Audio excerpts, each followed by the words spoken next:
welcome to Study With Me. Oke, sebelum lanjut, let me introduce myself ya. Hai, perkenalkan nama saya Hasna Alia, NPM A1G022038 dari kelas 1A Prodi Pendidikan Guru Sekolah Dasar Fakultas Keguruan dan Ilmu Pendidikan Universitas Bengkulu. Di sini kita akan belajar bersama-sama tentang pengelolaan pendidikan yang diampu oleh Bapak Dr. Muhammad Kristawan, MPD. Nah, pada video kali ini kita akan lanjut ke materi bab 7, yaitu sekolah sebagai suatu sistem. Nah, pada bab 7 ini kita akan membahas tentang yang pertama, pendidikan sistem, yang kedua, sekolah sebagai suatu sistem, yang ketiga, input sekolah, yang keempat, proses sekolah, yang kelima, output sekolah, dan yang terakhir, outcome sekolah. Pada subbab pertama yaitu pendidikan sistem. Nah, kalian sudah tahu belum apa itu pendidikan sistem? Sini aku kasih tahu. Jadi, menurut Fatah, pandangan pendidikan sebagai suatu sistem itu dapat dilihat secara mikro dan makro. Secara mikro, pendidikan dapat dilihat dari hubungan elemen peserta didik, pendidik, dan interaksi keduanya dalam usaha pendidikan. Sedangkan secara makro menjangkau elemen-elemen yang lebih luas. Agar kalian lebih paham, kita lihat di gambar berikutnya ya.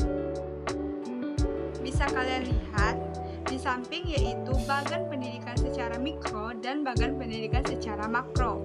Boleh kalian pause kalau ingin membacanya dan kita tetap lanjut. Lanjut nih ke pembahasan kedua, yaitu sekolah sebagai suatu sistem.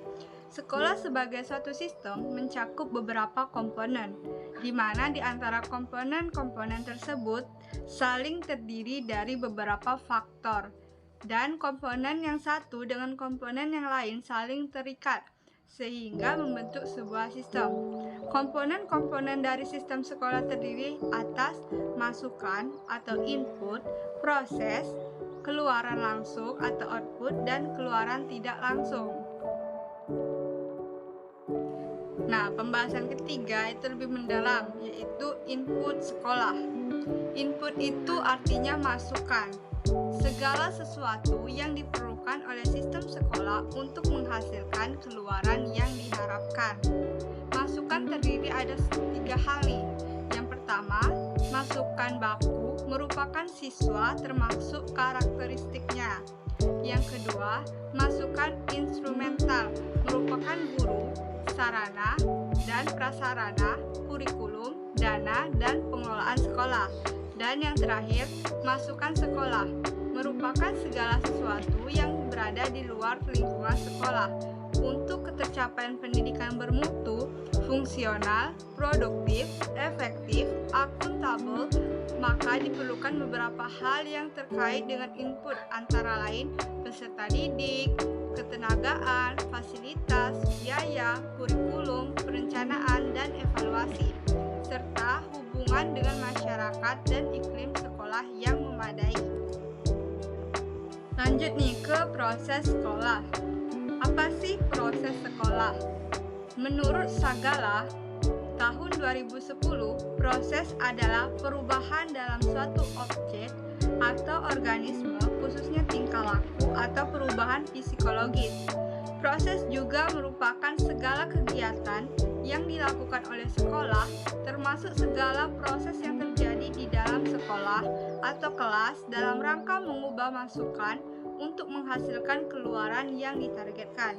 Proses di sini mencakup kegiatan belajar mengajar, kegiatan pengelolaan sekolah, serta kegiatan administrasi sekolah. Lanjut ke output sekolah. Output merupakan hasil dari proses menghasilkan lulusan sesuai dengan standar tertentu dan tentunya sesuai dengan harapan memenuhi kebutuhan yang diinginkan oleh masyarakat, orang tua, dan pemerintah. Output pendidikan sebagai suatu sistem dapat dicerminkan dari suatu prestasi mutu lulusan sekolah. Yang terakhir yaitu outcome sekolah. Outcome merupakan keluaran tidak langsung. Maksudnya di sini menentukan berhasil atau tidaknya sistem sekolah. Outcome pendidikan sebagai satu sistem dapat dicerminkan dari mutu lulusan sekolah, dapat melanjutkan pendidikan yang tinggi, yang lebih tinggi, atau dapat bekerja. Jadi outcome ini setelah sekolah, peserta didik ini akan melanjutkan kemana. Itu hasil dari outcome sekolah. Kita sudah di penghujung video nih. Jadi kesimpulannya, sistem adalah seperangkat komponen atau unsur-unsur yang saling berikatan atau berinteraksi untuk mencapai suatu tujuan tertentu. Sekolah sebagai suatu sistem terdiri dari beberapa komponen, yaitu input, proses, output, dan outcome. Itulah materi dari saya akhiri. Wassalamualaikum warahmatullahi wabarakatuh. Sampai jumpa lagi di video selanjutnya.